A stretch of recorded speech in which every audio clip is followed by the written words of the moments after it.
Premier ministre. Azali n'a pas réserve, pourquoi? Parce que Batouana Bazali va immigrater. Oh, Batouana mercenaire. Bazali va investisseur. Oh! Comment dit il sacré.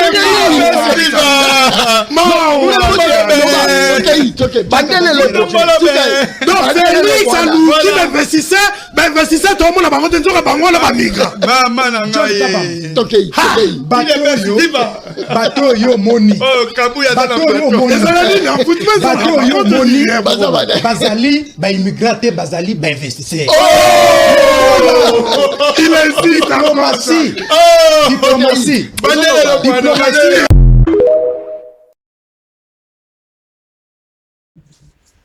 Soki chef ya gouvernement aza na difficulté ya ko défendre gouvernement na ye, communicateur ya koya koyebisa biso nini soki eza lukuta te.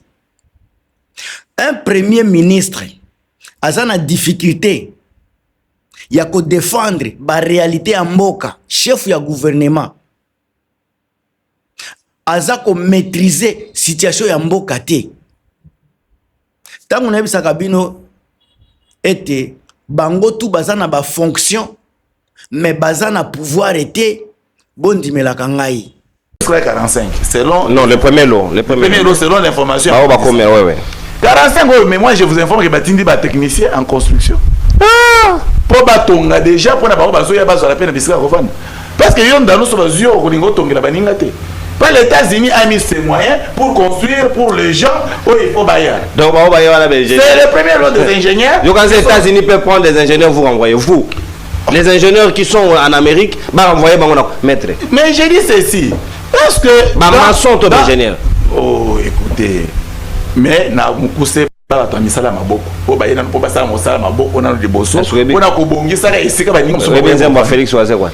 Wana na batamisala maboko oyebi te wana na yebi yango inalanda ka musique danza bakutiria on a iba débat ba wera na ba jibe na ba kofi na kotate pour donc c'est pour dire que batu oyo baye c'est avec cause et nécessité pour na biso to fona ka mitema to yambaka bango contrairement au bozo kanisa na 94 na opération turquoise où ils ont vraiment où ils ont génocide terrible na Rwanda bakimi basengi plutôt to fond la frontière basenga to mutuata mon côté na Congo ba ministre ba député bakoya kokosa bino ke bazana pouvoir bakosa bino te. Ce ne sont que des fonctionnaires sans pouvoir bazana pouvoir été. Yango bolanda sika balukuta o eza koleka na communication ya Tshisekedi balukuta ezebele même ba migré américain ba communicateur ya Tshisekedi baza koya chaque mutu na lukuta na ye mutu na mutu aza koya koambrier situation bande ko soki ministre ye moko aza ko maîtriser situation te ministre sika bambulumbulu oyo bambolombolo bakoya koyebisa na bino nini soki eza théâtre te. Vous avez fait allusion à cette interview de la première ministre sur TV5. Exactement. Alors, ce qui est curieux, c'est que tout ce qui a été retenu, tout ce qui fait le buzz, ce sont ces réponses à la question du journaliste sur la nationalité des 15 migrants accueillis à Kinshasa et la durée de leur séjour. Madame, nous sommes dans un champ politique. Qu'est-ce que vous avez retenu de ce qu'elle a dit? Moi j'ai retenu pendant ces 12 minutes une intervention. D'abord sur cette question. Bon, la question a été posée de manière globale. Elle a parlé de SEC, la RDC. La nationale. Non, j'en arrive, madame. S'il vous plaît. Je suis d'accord. S'il vous plaît. Bon, sur la question de la nationalité. La nationalité et la durée du séjour. Madame la Première ministre a dit que ces demandeurs d'asile aux États-Unis sont localisés géographiquement au niveau de l'Amérique latine. Nous tous, nous savons. Nous tous, nous sommes au courant que l'Amérique latine n'a que 3 pays. Ah ah. Bah oui. 3 pays. Sans déconner. Ouais, 3 pays. Il y a la Colombie, le Pérou et l'Équateur. Vous voulez qu'on sorte une carte géographique de l'Amérique latine? Faites-le sortir. Il n'y a que ces pays-là. Et il n'y en a que 15 qui sont venus. Mais sur la question de la durée, Yannick, je peux avoir une cardiographie? Oui, ma première ministre a été prudentielle parce que ceux qui sont venus le 15... Et le Brésil se trouve où? L'Amérique latine, c'est 3 pays. À moins que... Le Brésil se trouve où? L'Argentine, c'est où? Bon, il faut voir la configuration géographique. Il y a l'Amérique l'Amérique du Nord. Le Mexique, c'est où? Non, j'en arrive. Il y a l'Amérique du Nord. Cuba, c'est où? Non, madame, j'en arrive. Il y a l'Amérique du Nord et il y a l'Amérique latine. Il y a aussi au centre de l'Amérique et tous ces pays sont situés géographiquement. Mais ici, nous parlons de 3 pays de l'Amérique latine qui sont venus en République démocratique du Congo. Il y a le Pérou, il y a l'Équateur et je crois la Colombie. Ils sont au nombre de 15. Alors, madame la première ministre a été prudentielle. Pourquoi? Parce qu'il y a plusieurs nationalités. Ce n'est pas à la RDC, c'est aux États-Unis. Que ces gens ont demandé l'asile. Ce n'est pas au Congo. Mais non, comme les États-Unis ont demandé à la République démocratique du Congo de faciliter ces demandeurs d'asile de manière temporaire en République démocratique du Congo, nous avons accepté. Et ici, pour moi, j'ai suivi le ministre Patrick Mouya qui l'a dit que quand ces gens-là, ils viennent séquentiellement, c'est-à-dire il y en a ceux qui sont venus et leurs dossiers sont en train d'être traités au cas par cas. Ceux qui reviennent à dire, ceux qui sont venus peuvent partir après 2 jours. Le Congo, biso ba Congolais, topesi opportunité mingi na balukuta. Tolingi koyoka makambu oyo eko sala biso bien. Olia ko préféré koyoka makambu ata soki eza bololo mais eza médecine ko salisa biso mais biso to meseni na lukuta. Soki bolandi ba message ya Tshisekedi par exemple. Tshisekedi ayebisaka alobaka na population eloko balingi bayoka.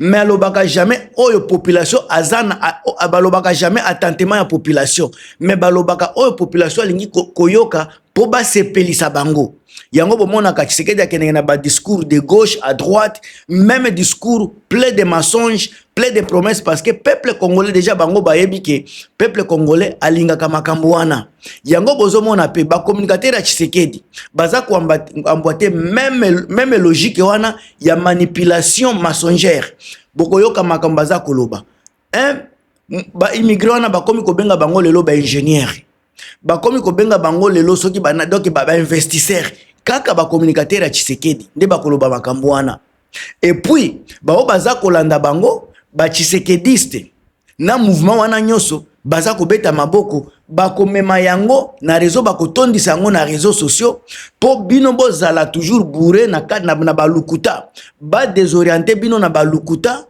pendant que biso nyoso toyebi ba vrai personne baza kotala makambu na linete oyo ezanga émotion na ba sentiment boza komona automatiquement que batuana eza ba simple migré jamais Amérique akotindela bino ba ingénieur jamais Amérique akotindela bino soki banani ba médecin parce que ye moko aza na karasi ya ba ingénieur alors o baza kotinda eza o baza na ba moyen te kutu ba papier baza na ngote donc o président ya États-Unis moko aza kobenga ba déchet ba terroriste biso tokomi kobenga bango ba ingénieur ba médecin ba investisseur.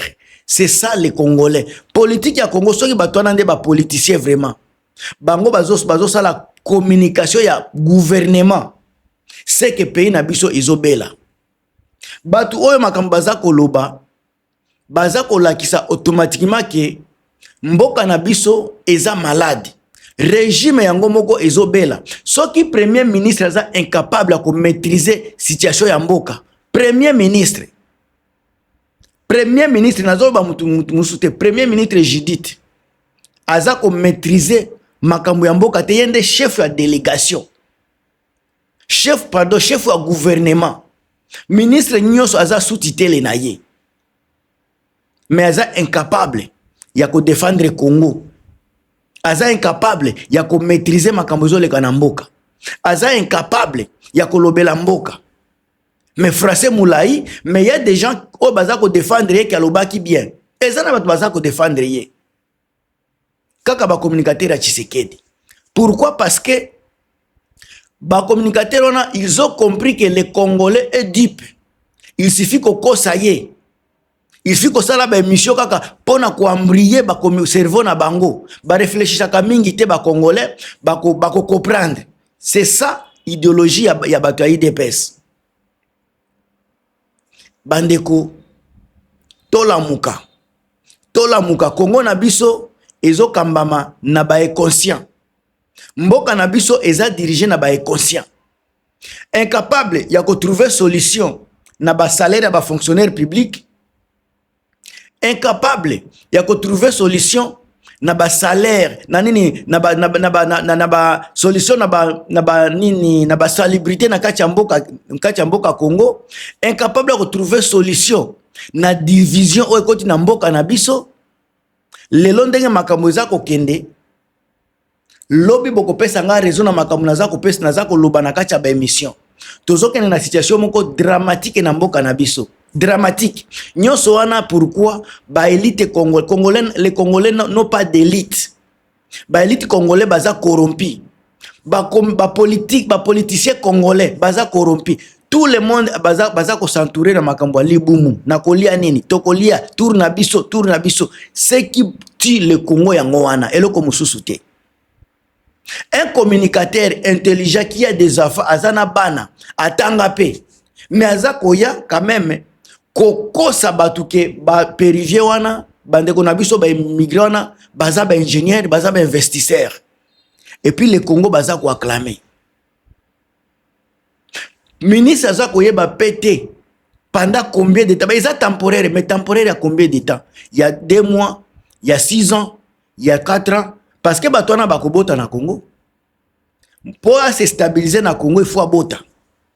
Moi si pour se stabiliser, ceux qui ont une situation à makasi, akobota na Congolais pour se stabiliser.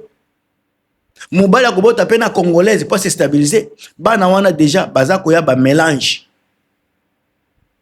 Bakozala ba Congolais. Ba okende soute po bakobota mana solo Congolais. Faut boyeba makambo wana.